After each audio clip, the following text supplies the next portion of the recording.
Hey, it's Chuck at Pals. Shot some footage of the Chevy we were doing a differential in. The ring and pinion were in perfect condition, but the spider gears were not. You can see they're missing hunks out of them. So we replaced the spider gears. They're ate up pretty bad.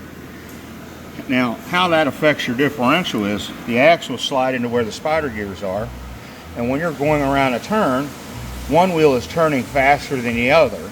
The spider gears allow that process to take place. So they're very intricate and important to the differential. But it's also important that they not break off and have rough spots in the teeth because it can damage other components. In this particular instance, we got lucky. The spider gears didn't damage anything else. But that damage could have happened if we hadn't caught this for the customer. See, they just bought the vehicle, so it was an unknown entity to them. We saw it had a leaking axle seal, which they wanted us to replace. In replacing that, we removed the cover to pull the axles, and lo and behold, what did we find? Spider gears were ate up.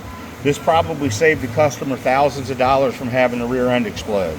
Anyway, if you need a rear end rebuilt or checked or inspected, bring it to Pals. We hope to see you soon.